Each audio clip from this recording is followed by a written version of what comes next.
Welcome, ladies and gentlemen. Thank you so much for your always great support. I usually don't take it for granted. By supporting me in this video again, ensure you like the video. I have realized that sometimes you bump into the video, you watch and you forget liking the video. So just do me a favor, ensure you like the video. Thank you so much for that like. Ladies and gentlemen, Cecil Mbarire is the chairperson of UDA party. And today they had their PG meeting in Statehouse.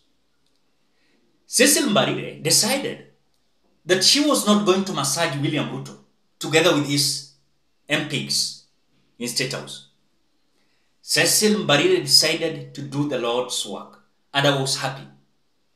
Cecil said that the way they are going as Kenya Kwanza government, she don't know how they're going to convince Kenyans again to elect them 2027. Immediately they finished the meeting at Statehouse. They had now the general press briefing. And I want you to watch the faces of these individuals that appeared in that press briefing. They were so gloomy and they were so worried. If you can see, as Kimani Ichung'wah was giving their stand as per the Finance Bill 2024 financial year, that they have proposed to the Finance Bill of 2024-2025 that capture many of the issues that were raised by stakeholders during the public participation. But despite of even Cecil Mbarire coming out to lecture and to decide to do the Lord's work before William Samoei Ruto in Statehouse, William Ruto decided not to bow down. William Ruto also came with his narrative that now he is happy that Kenyans are now talking about the finance bill. Useless. That Kenyans are now understanding how Let me tell you, stop bragging that we know the finance bill. You want to tell me the other time hatukuwa na finance bill? Tulikuwa nayo. Tulikuwa nayo. But now the problem with the Kenya Kwanza government that William Ruto is the president, he is bragging that now I'm happy we have a conversation. Which conversation? But you don't know to rule the country. Listen to what he said. Today, Kenyans know there is something called finance bill. Today, Kenyans know that we have a debt problem. Today, Kenyans know that there is a connection between the taxes we raise and the services we get and the difference it makes in us not exposing our country to debt. That's a very good place to be. Let us continue this conversation. Secondly, I am also very happy because we are beginning to see institutions working in Kenya. That as the executive, we have made proposals to the legislature.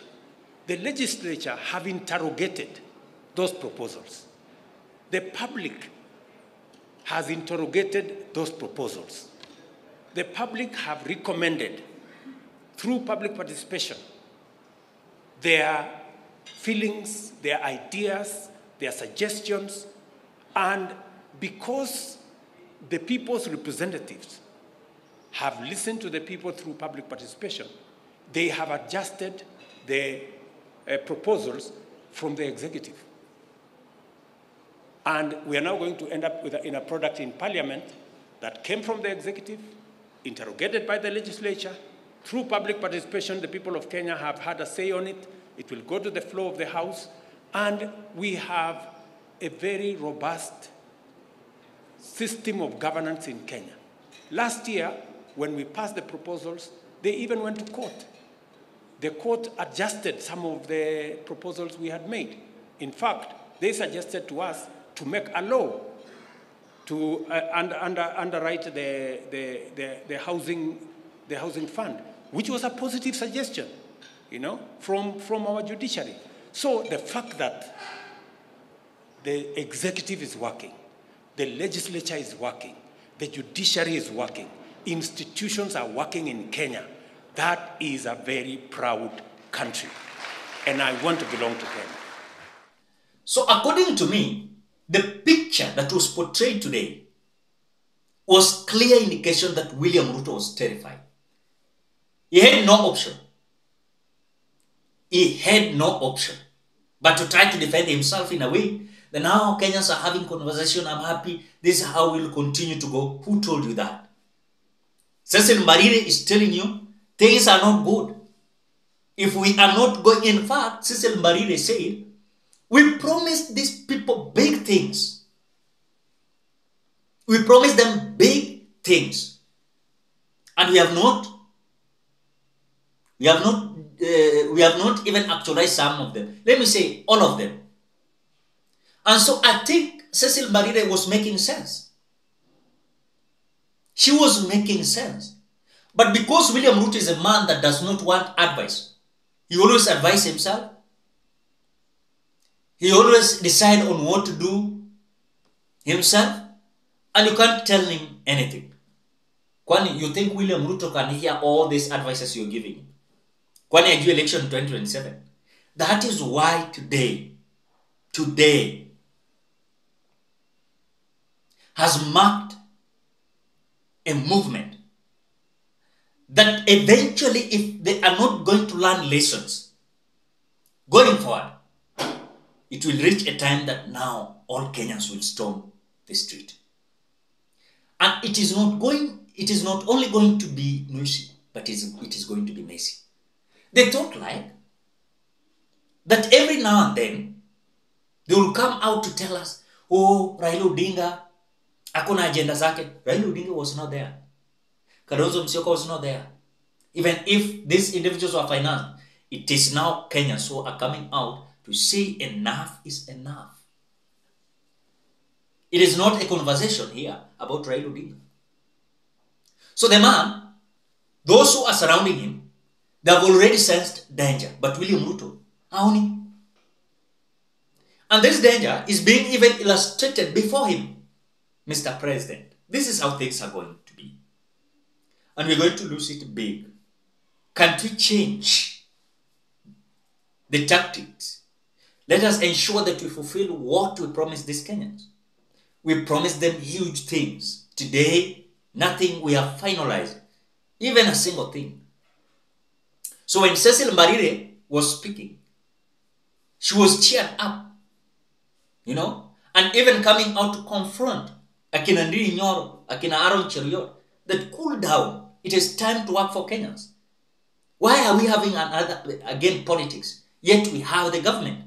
What are we looking at? So I think Cecil Mbarire was literally making sense. But William Ruto never heeded to that sense. And that is why I always say that despite of what you can see about William Ruto, is a man that you cannot convince him. Atukuja na maneno matamu kama sukari. You cannot convince him. You cannot convince him.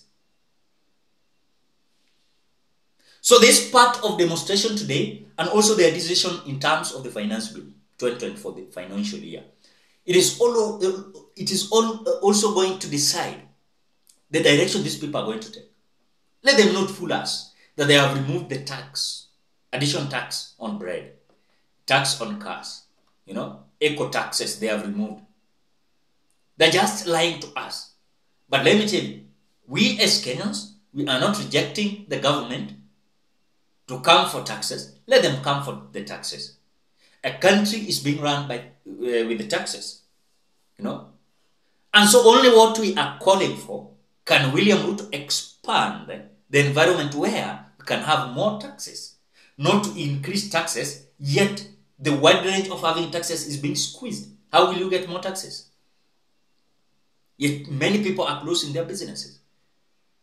Some are going to Uganda, some are going to Tanzania, Rwanda, South Africa. Investors, they are terrified. I saw even yesterday during the night, certain news came in that a US firm decided to close their business in the Republic, and they're going. Why? Because of these punitive taxes. They cannot manage.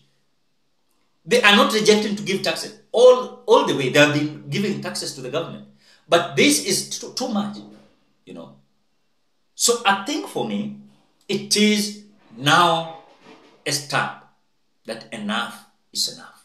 Ladies and gentlemen, what do you think? Drop your opinion at the comment section below. Otherwise, thank you so much because of your great support. Please consider subscribing, liking, commenting, and sharing this video. Bye-bye till you meet in another video.